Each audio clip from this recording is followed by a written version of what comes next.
Hi everybody, this is Art Samurai and today I'm going to be reacting to ReZero Season 3 Episode 15. But yeah, as usual, I'm gonna be talking about last episode first. Because there's quite a few things I still want to talk about. That episode was amazing. So, I'll be starting with Theresia's past first because I feel like I didn't talk about it enough last time. So, yeah. I'll be ignoring the very first scene we see in the episode because we're gonna see it after anyway, so. But it's still a really good opener. Well, we see that Theresia. Well, we can assume anyway that the way that she received the divine protection is pretty much the same as the way that Reinhard did it, just very randomly and without reason. Though, like, I mean, we don't know if the divine protection has like a mind of its own and decides when it's time to hop to the next wielder. But yeah, like, I mean, it was bound to happen eventually, but it's not like they know.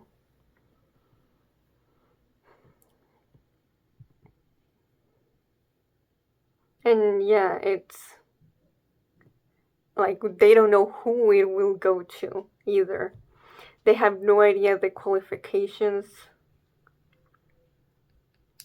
at all. And yet, Teresa's older brother still decided that it was worth it to train all he could to be seen as worthy so that the divine protection would go to him. But yeah, let's just say if there's one lucky thing about this is that at the very least her uncle was not in a deadly battle when the DP jumped to her. Otherwise, well, we've seen what happens.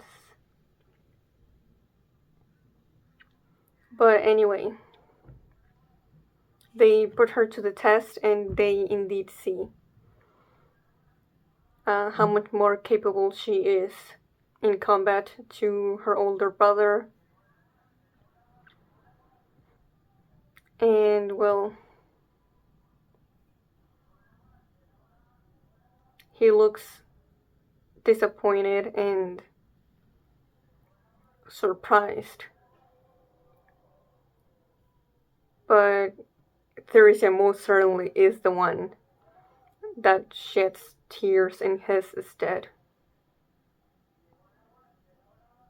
She's so aware how much he wanted this for himself. And she loved that in him, and yet it still went to her.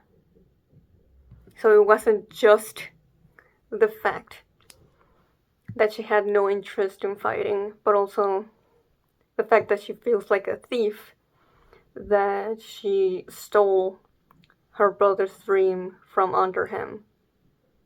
Like, even if the intention wasn't there, it still happened. And she feels terrible about it. Just as her brother's dream was destroyed. Like that, her dream of just being a regular person and not having to partake in battle was also taken away from her here. Not forever, but it still was. And even here, like, he seemed like such a good older brother too. Like, despite the fact that he was the one who wanted to be the sword saint the most out of all the kids. Not once do we see him be angry or hold a grudge against her, and just simply supports her as best as he can. And like, sure, there might have been like something selfish about him wanting to take the role that she couldn't take when she was 14. But regardless, it was most definitely because he wanted his little sister to not suffer the consequences of war. And he knew how kind she was. And what she really didn't want to put herself through this. Plus, all the expectations were already starting to weigh on her.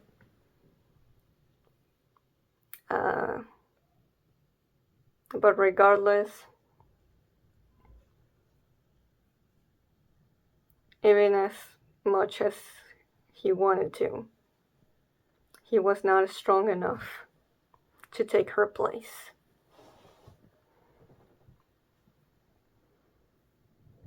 And it was not just him. Her other brothers as well, and her uncle, all died there. So that really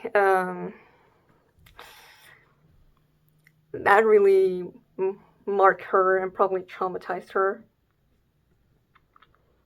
And she took all that in, most likely feeling guilt about the fact that, like, oh, if I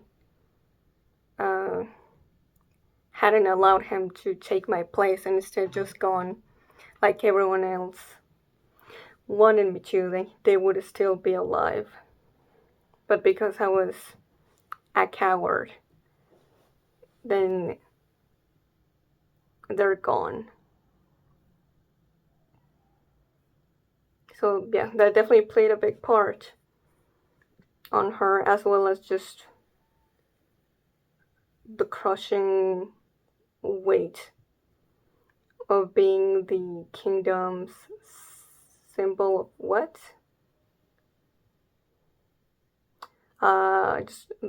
The pillar of moral support for the entire kingdom. Like, that's such a huge burden for a 14-year-old. Not only that, but like, it isn't even a thing of like, well, maybe if this goes out and it's public that she wasn't at all fighting in this battle, maybe they would let her step down, but no. They kept that secret. And most likely manipulated the way things went to make her look better for war propaganda. Like, yeah, I haven't said anything about it, but like, this war was the demi-human war, and we know very little about it, but the little we do know about how demi-humans are treated in general in this world, honestly, like, I think that she was not fighting on the right side of the war. Like, I'm betting that the demi-humans just wanted some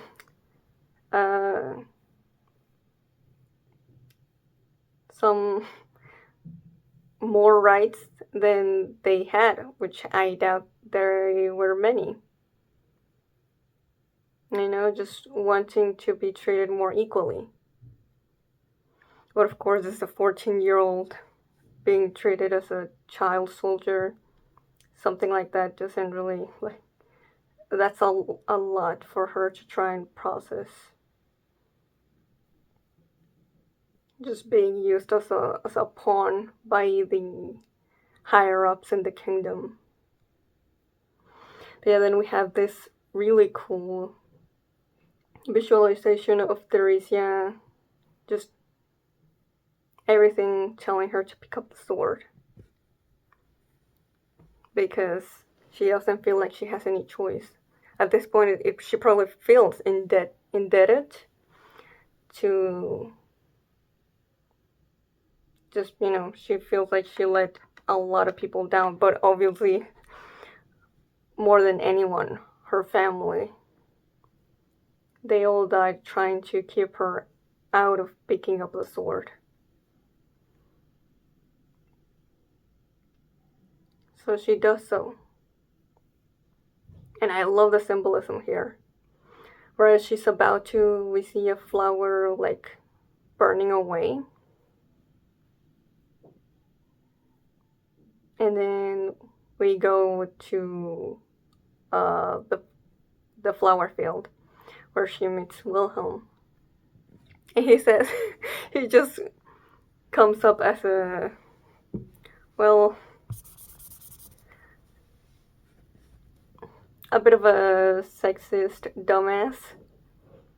But what matters, to her anyway, and why she must have fell in love at first sight, is that he didn't, like, we don't know, the amount of time that happened between her losing her family and Wilhelm showing up in her life. But I would guess at least a year. And that would have been enough time for just someone really making an impression on her, because she was being seen as just a girl instead of the almighty sword saint. And I'm not gonna touch upon the season 1 flashbacks that we don't see here, but yeah, they definitely get recontextualized. Then we see again the little, like when Wilhelm takes the sword from her. And from all that we learn in this episode from her, I'm willing to think that she her heart was definitely not on this fight. She wanted Wilhelm to win. Not saying she didn't put any effort, but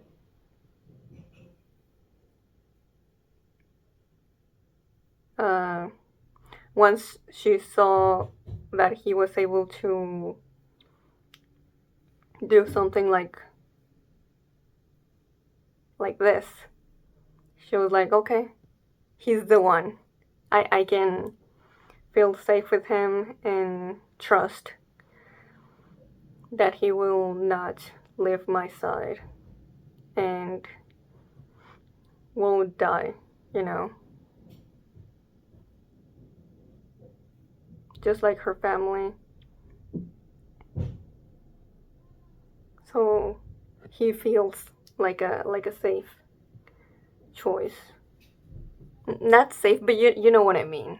Like, he's strong enough that I won't have to worry about him taking my place and the same happening to him. Also, do you like flowers? I think it encapsulates more so, like, do you like things more than just wielding the sword? And he says, I don't hate them anymore. So that's a good response. Why do you wield the sword? To protect you. Which, that really must have meant a lot to her.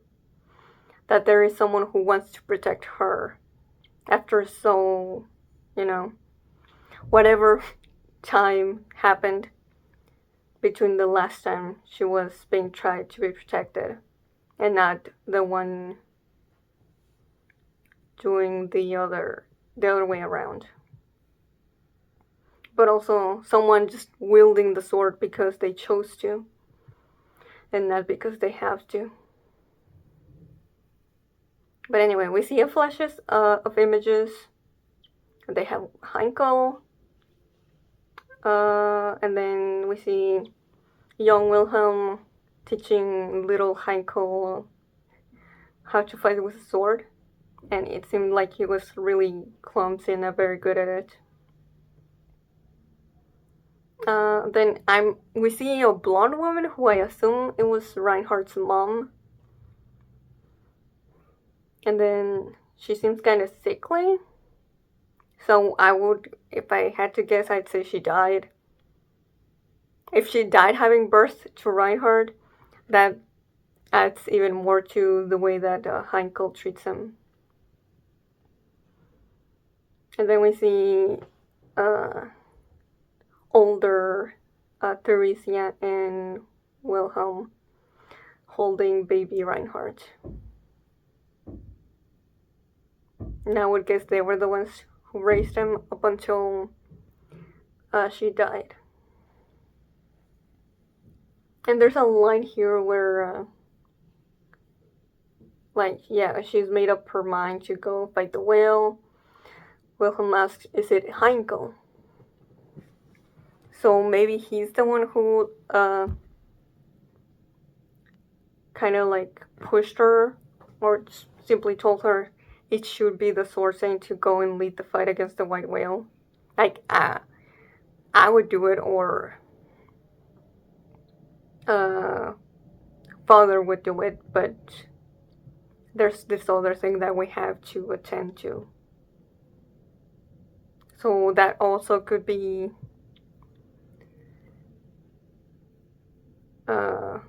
just something else, that a main motivator for his guilt there, that he pushes on to Reinhard. Then I already talked about this. Just really good stuff about her last moments and what she thinks, her wishes for Reinhard, which it's not looking pretty good here. It's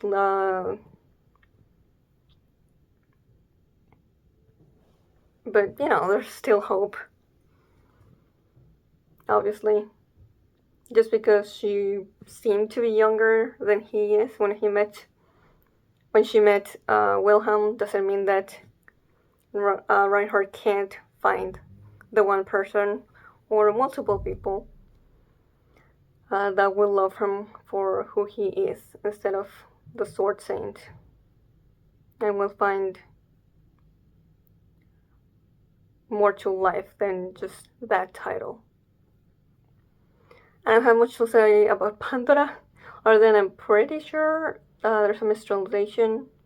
She's just saying, so you hate me, or you dislike me. There's no now in that sentence. Why was she here? Who the hell knows? But once again, one of the Gluttony beasts, ma beasts, was with her. And she was alive as recent as this. So she's probably still around. As for the present, oh boy. Well, Wilhelm was most certainly very conflicted. Like, I was really thinking, like, he was most certainly going to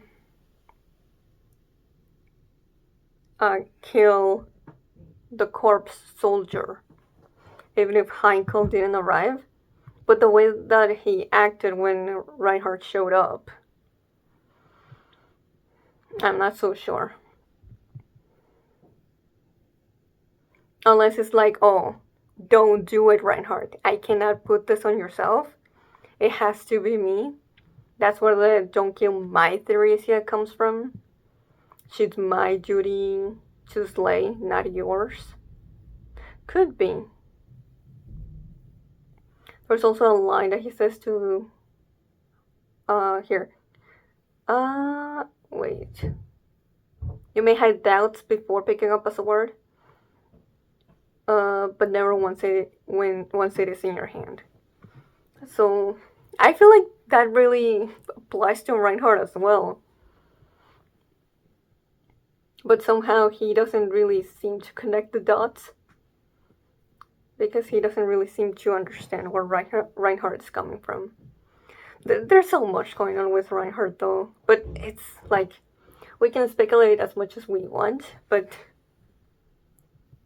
we don't really know his intentions here. I still think he's putting up a front. He's distancing himself from the situation as much as he can. Whether it's for his own benefit, or if he's like, the whole, oh, that's not the previous word saying my grandma. That's just a corpse that had no right to be walking around. Like, is he saying that to make Wilhelm feel better about it as well? Is that some sort of kindness? Or is it just to convince himself as well? I mean, he did internalize the whole "you killed your grandma," because that's what he says when he cuts her down.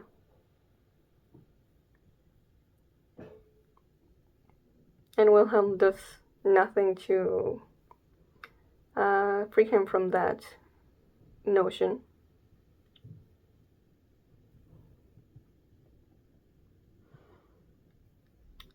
And yeah, the way that Wilhelm acts after the question, do you regret killing Theresia? And of course, Reinhard he's acting right now as the Sword Saint. I don't think he feels like whether he has the right to, or whether he just feels like he has to act like the Sword Saint here. He can't act as Reinhard van Astrea. He doesn't feel like he's allowed to actually feel the emotions.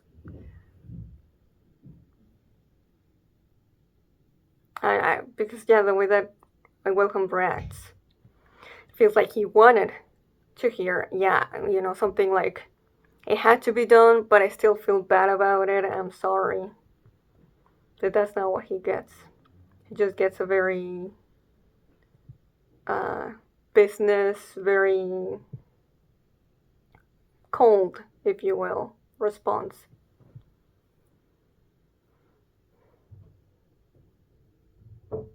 Now, would he have said the exact same thing if Heinkel wasn't there?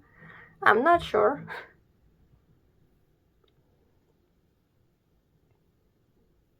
But yeah, the way that Wilhelm and Reinhard, their relationship is really messy.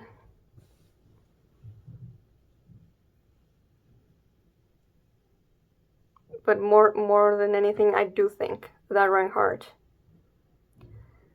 is just trying to deceive himself into thinking that there was nothing of the original Theresia there. So it's easier on him. So the guilt doesn't crush him. So he has to act. Like he didn't just kill his grandma twice. And he didn't do it the first time either, but I'm seeing from his perspective. But I do also wonder if maybe there was some sort of clumsy attempt at kindness from Wilhelm by telling Reinhard that he doesn't have to worry about him, you can just go on to the next battle.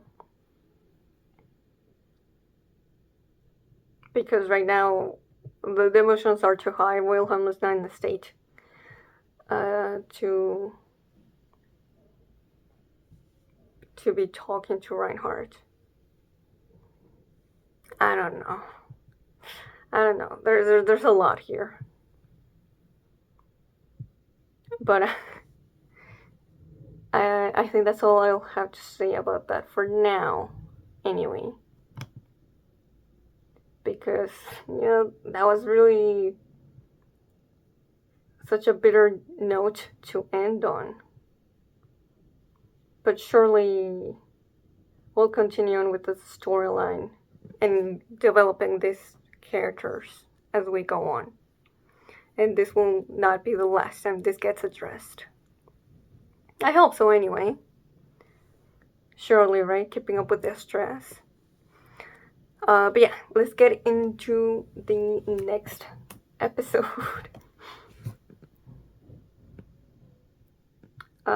In 5, 4, 3, 2, 1, go.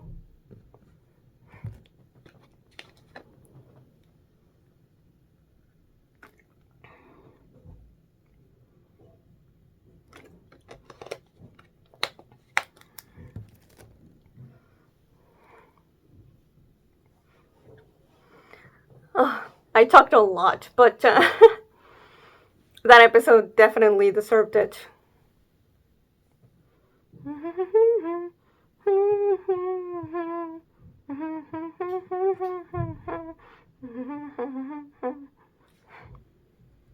I think this episode will be about the gluttonies. I did see an image in YouTube or Twitter about like Julius as a child. So we're gonna get into that and maybe get some flashbacks. We don't know what's the deal with his brother yet. The possibility of his name being eaten by Roy is still there.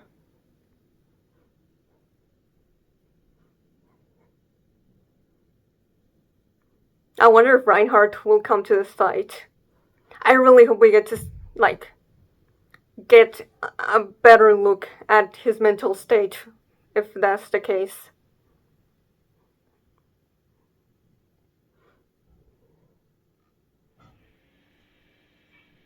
Okay, well, this is the live fight.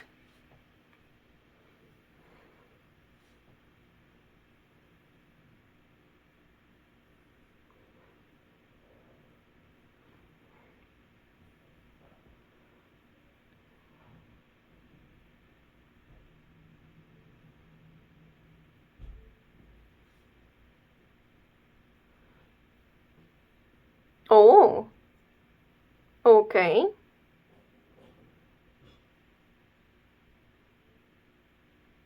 Huh. I forgot Otto had earth magic.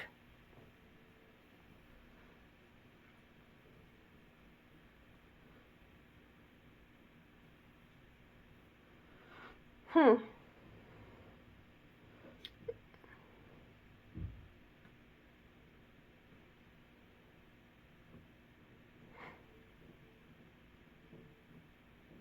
Now we're here.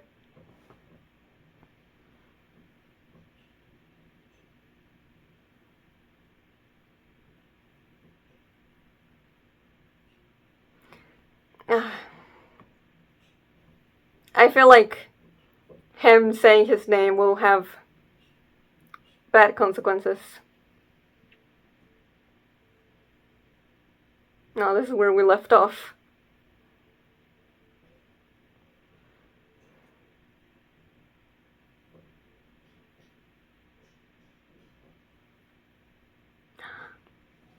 Oh yeah. Oh, he definitely ate Joshua in some way. Oh no, Ricardo.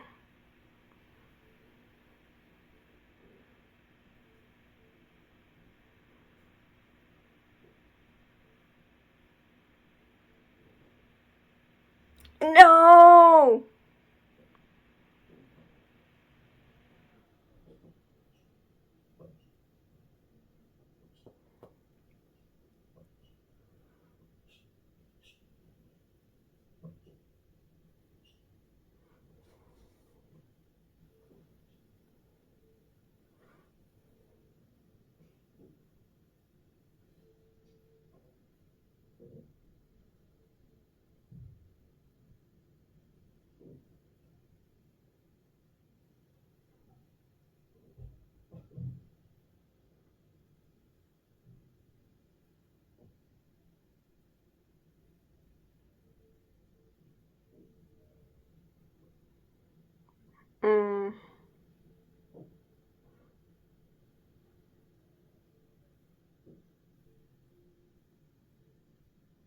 Nani?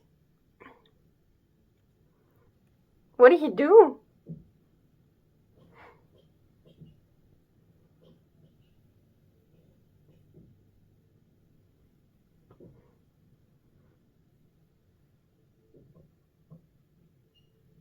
Oh. Uh-oh.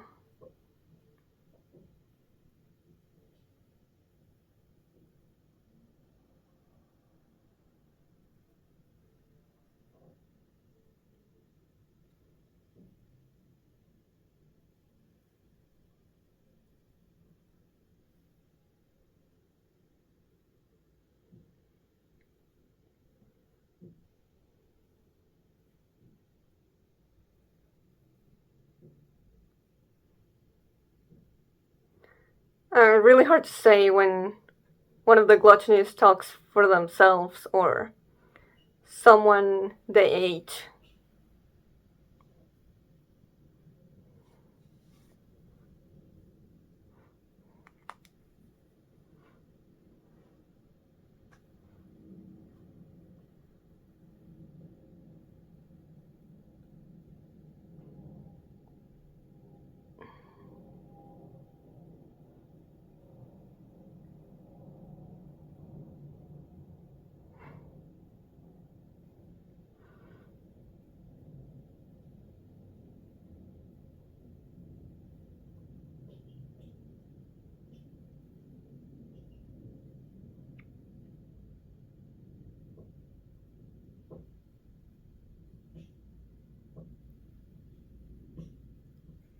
Can Julius remember that?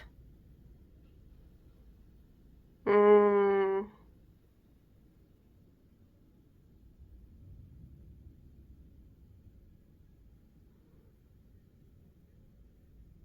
Right.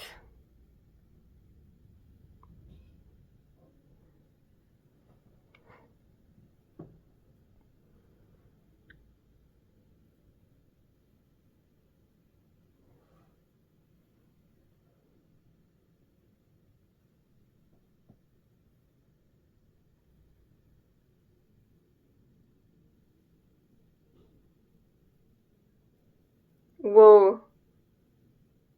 Yo.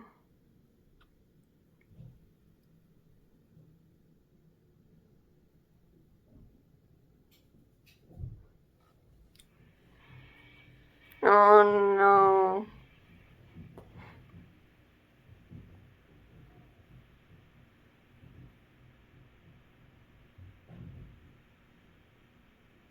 Hated you. Oh. Oh. Uh.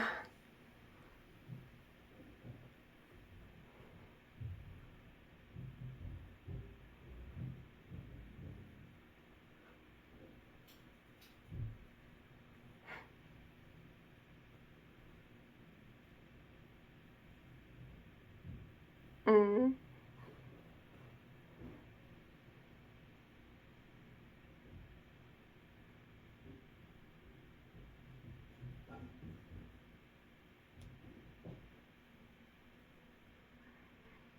Of course you'd be happy.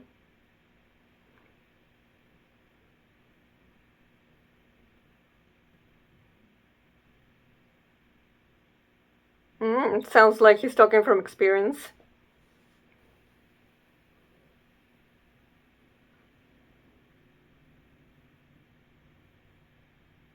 I knew she'd comment about that.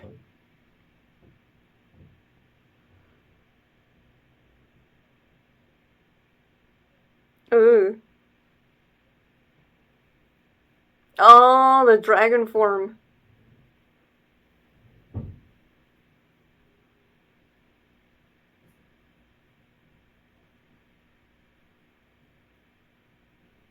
Oh?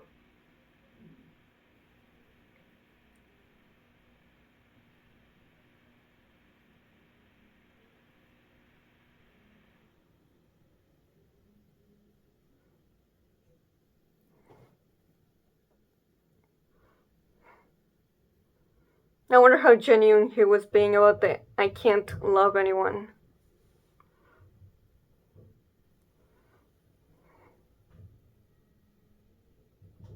Mm. Call me a Debbie Downer, but I don't think that's gonna kill Capella.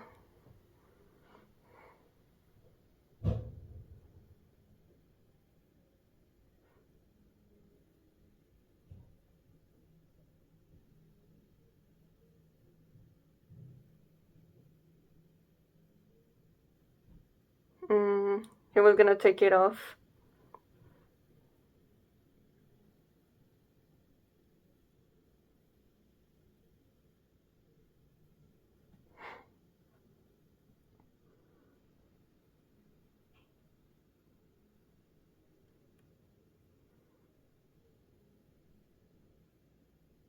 Oh, he's there.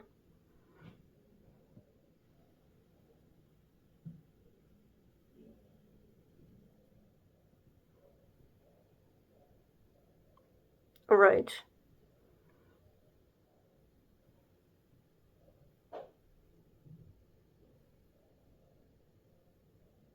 Hmm.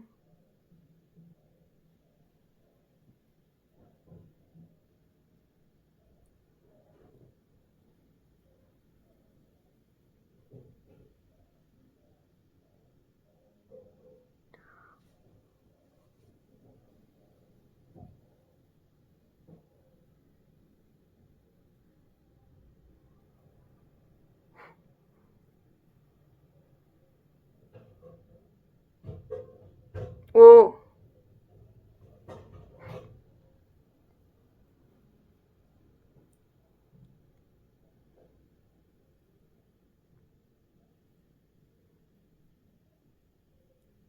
Ew.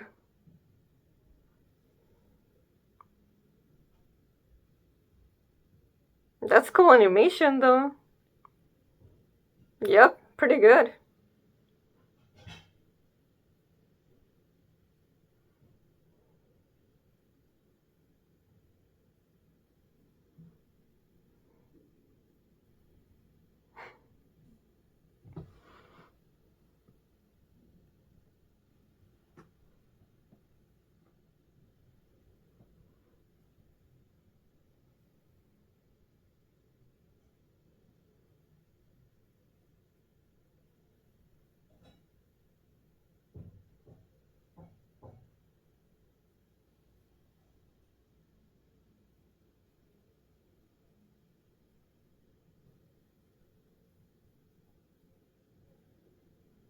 Oh, why? What?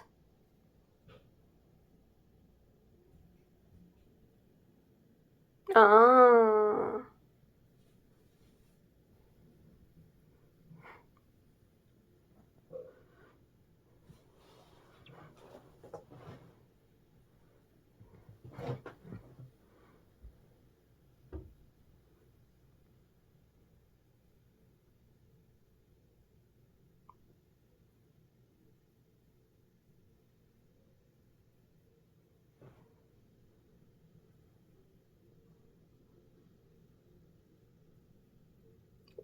What? Oh, shit.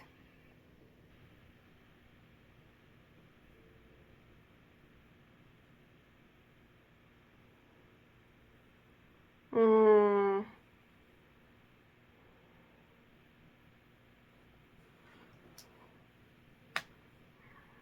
No,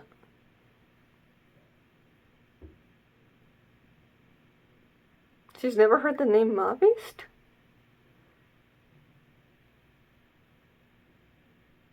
Hmm. Common sense doesn't work on her.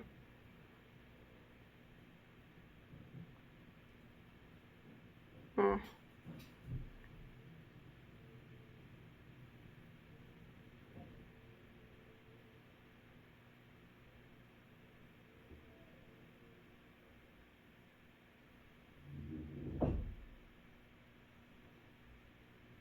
Oh. Demi-beast. I thought she said ma beasts. Okay.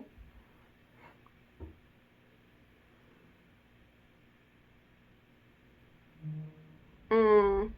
Felix seems pretty tired already. Oh? Oh, Reinhard.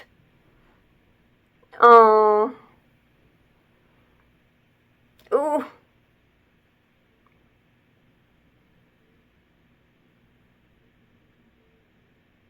Whoa.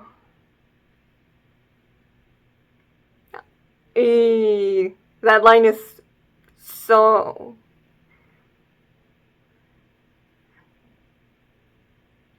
Yeah, that line has so much meaning after last episode.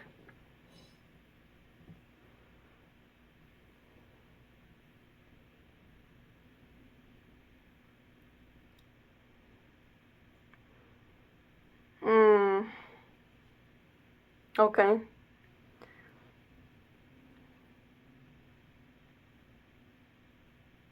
Oh.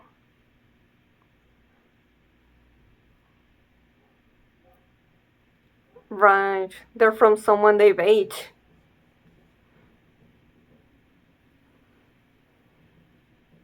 Yeah.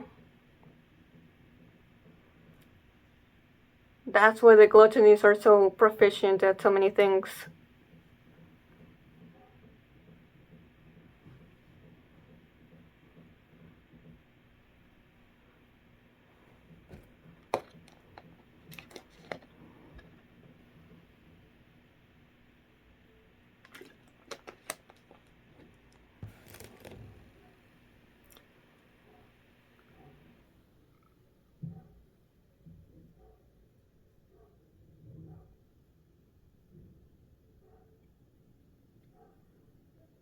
Oh, did she? No. What? He just used his authority. I'm just not sure on who. Right. Okay, so the guy on the ground. He just lost his name.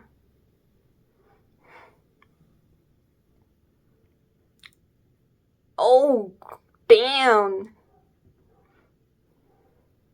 Holy shit. That's kind of creepy.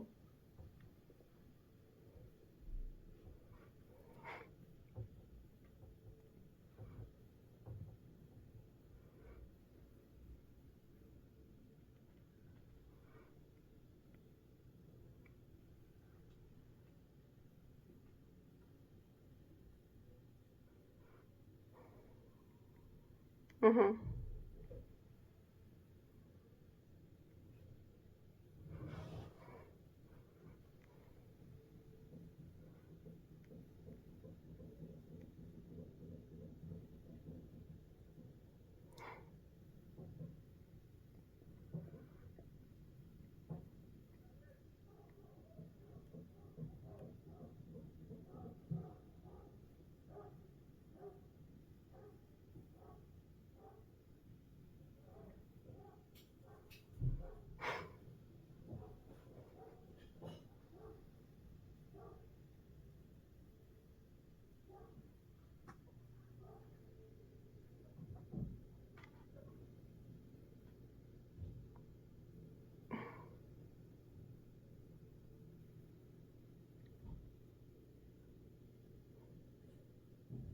Huh? Makes sense. Otto's always been very clever.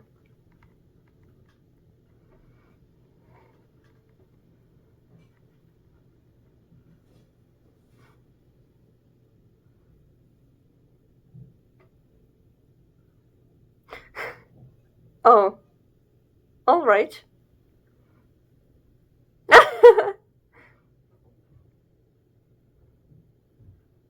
Okay, that's kind of funny. Oh my god, Otto, now's not the time.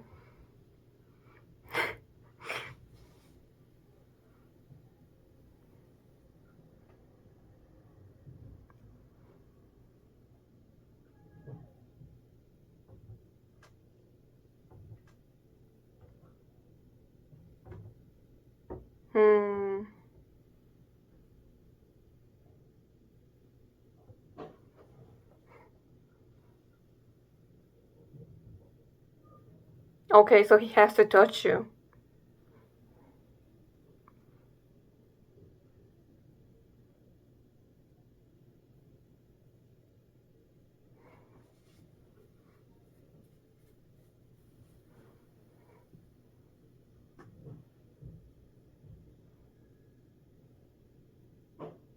Ooh.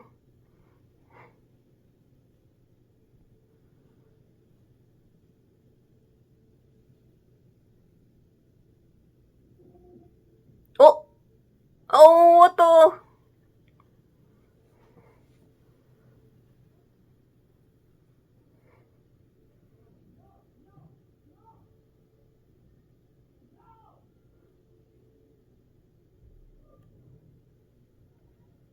Hmm?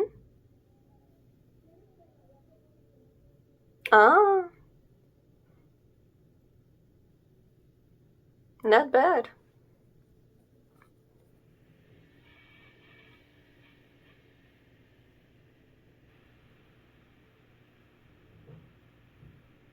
Hmm. Should have known.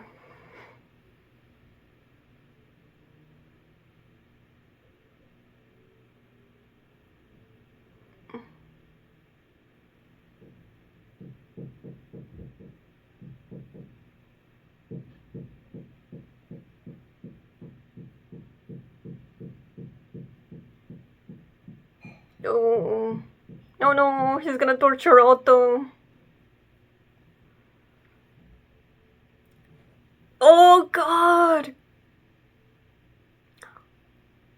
Beatrice! Beatrice! Nanaya! Ah! Best girl! Finally, she's back!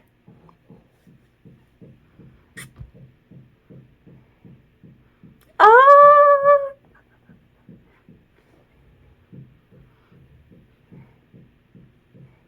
Oh, she's teaming up with Otto.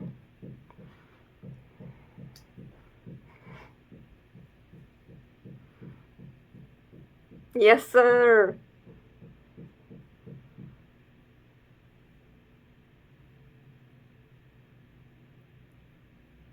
Oh.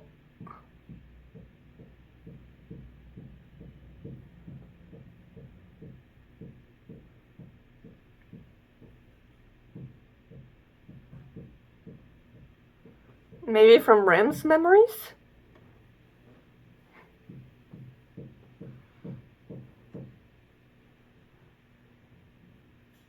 Good question.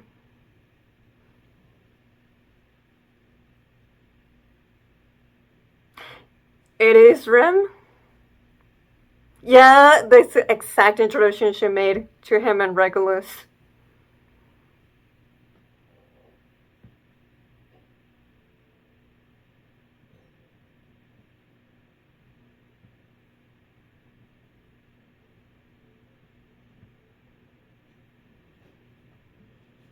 Yep.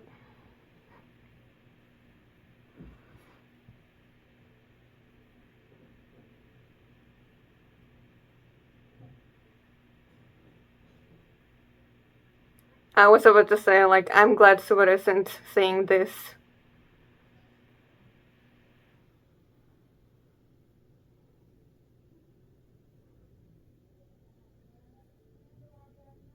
Ooh, go ahead! Oh, that's the end? Okay. That was such a hype way of ending the episode. Okay. I don't think I'm gonna say much, so I'm gonna leave off uh, a big discussion for next time. And also, like, I didn't say anything, but it's kind of sad to think that this is the penultimate episode of the season. So that's kind of sad. But we continue forth. Just real quick because it's such a small moment in the whole episode, but it's a direct continuation of the last one, and it's when Reinhard shows up.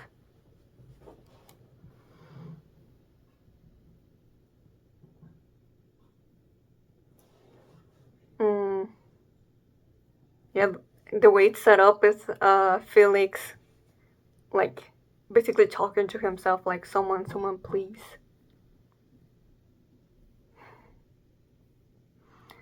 And that's when we get Reinhard saying understood. Fairies, I heard your voice. So yeah, that to me is not like, I don't know, like sure you could see it as Felix and Reinhardt doing this because they see each other as friends, which they do, I'm pretty sure. But I think first and foremost, this is uh, framed as Reinhardt is still being shackled as his role of the hero, which, you know, does not give me good vibes about where his character arc is going.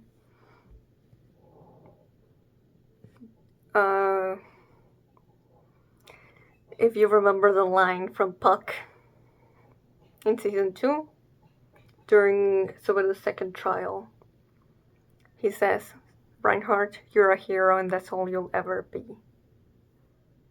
So yeah, I'm really hoping that Reinhardt can find meaning in his life other than just only serving his duty. You know, this people putting him on this pedestal. That the only thing he can do is just being this monster exterminator. Yeah, just the way that it's framed with Felix basically begging him to give the demi-beast's death. That definitely doesn't help his current mental state. That the only thing he's good for is giving monsters death. And literally as a response he says, I will fulfill my duty as the Sword Saint. And we can't see his eyes as he says it. Oh yeah, I'm definitely worried for Reinhardt.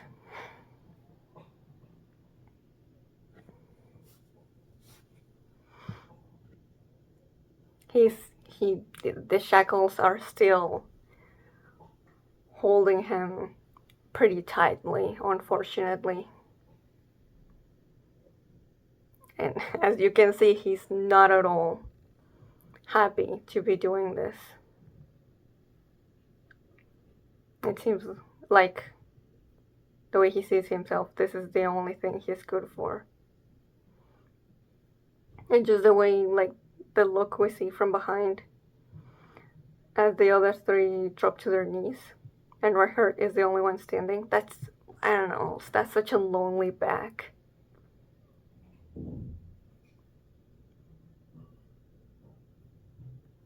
All the hopes and expectations go to him while everyone else just watches and pleads for him to be this exterminator and nothing else. Like, I know, obviously, like I said, Felix and Reinhardt are friends. And Felix was not. For one, he has no idea what he just went through.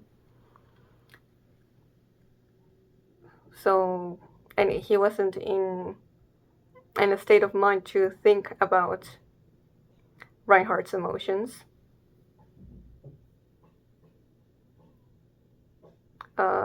But yeah, that's, even if they're friends, Felix can definitely do things that will harm him.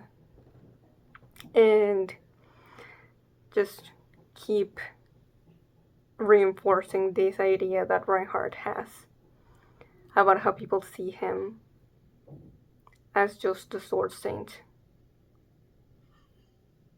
as just this godlike figure who doesn't have any needs and wishes of his own. But anyway, I really thought we were going to focus more on Julius and get like an actual flashback. But no, we just see that obviously a lot of what Roy is saying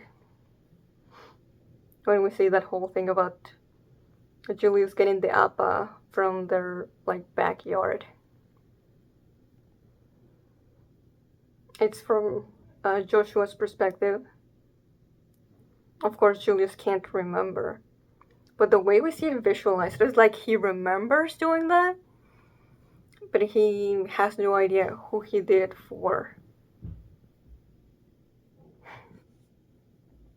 Kind of like in season 2 with Ram remembering something about Art 2 with Subaru throwing her towards Ram, but not being able to really realize there was someone else there and who that was.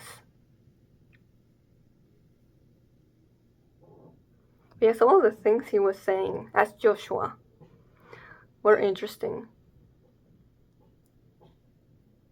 We always believed it. We felt it that we were different. We were a burden. Like I'm thinking that's from Joshua's perspective, because before we cut away, yeah, that's why we hated you so much. Like I wonder if that's how Joshua truly felt about Julius, like living in his shadow. I don't know. Hopefully we get to explore that a little more eventually, but that's just a little taste. Because we can't really get much from Julius since he doesn't remember.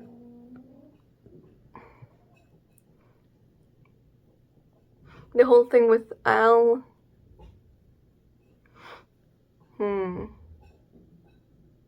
Yeah, I can't love anyone. I guess you could say, well, he's being genuine in the fact that he doesn't think he's lying, but he's probably lying to himself. We don't know yet. But yeah, that whole exchange when he gets out and Felix says like, oh, Anastasia used magic. And at first I was like, I don't know, Al might be onto something. Because, yeah, before this, we'd never seen Anastasia use magic before or being able to do that. Yeah, you hit something that Anastasia Hoshin isn't capable of doing. So it's like, okay, wait a minute. Al was that confident that Anastasia couldn't have hid her abilities from him specifically. I don't know. If anything, I feel like that makes Al look a little suspicious. Like, why was he so sure that she couldn't? But yeah, obviously, he saw that what he just heard didn't fit with what he been told, informed, and drew his sword on her. Like, and I think that he's in the wrong in the sense that I do think Anastasia is capable of some sort of magic. Hell, we don't know, rather. But the fact is that what she did, that was the real Anastasia. That I do believe. And it is possible that she just hid it. Because she has a lot of secrets.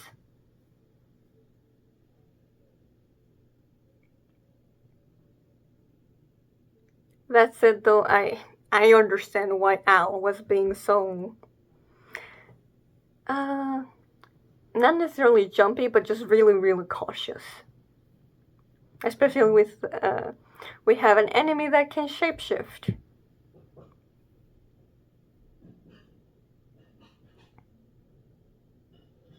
Plus, he didn't see Capella standing right next to Anastasia. But yeah, it was Felix actually walking straight up to his sword and letting himself be, well, his blood be drawn for Al to be like, okay, that's fine then. I believe you now. That was enough for Al to at least put his trust on Felix, that he was willing to, yeah, to put himself so much at risk for someone that's not his lady.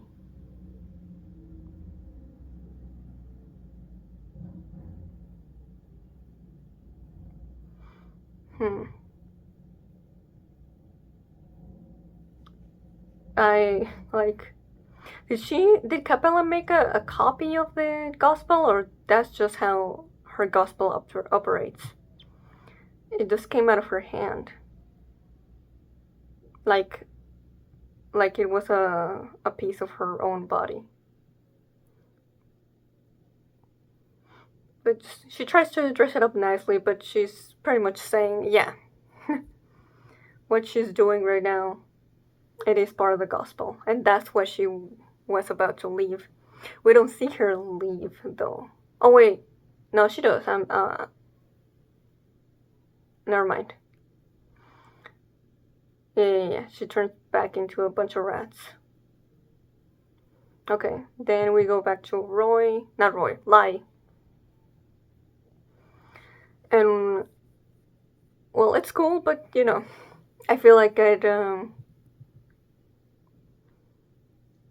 lot of it we had already, well, guessed.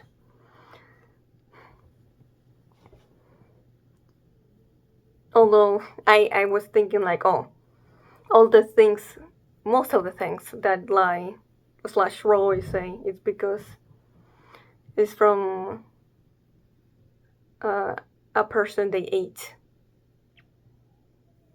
But I didn't think it was also that their combat experience, but makes sense that they would also be able to put that into practice.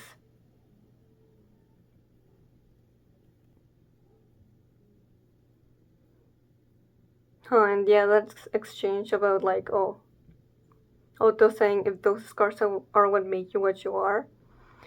Now he doesn't finish what he was saying because Lai doesn't let him. But if it was about if it was gonna be sympathy, he was not having it.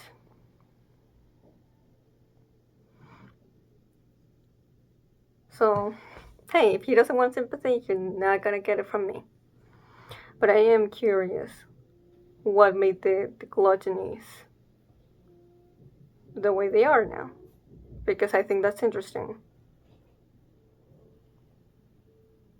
I don't really have much to say about the very end.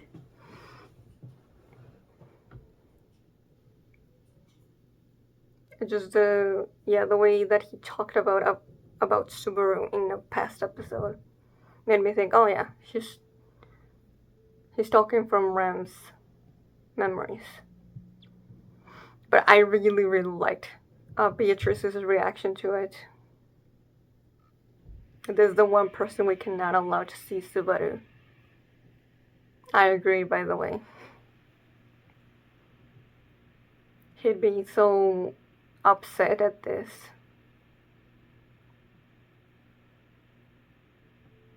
It'd be great if Otto and Beatrice actually manage to kill Lai.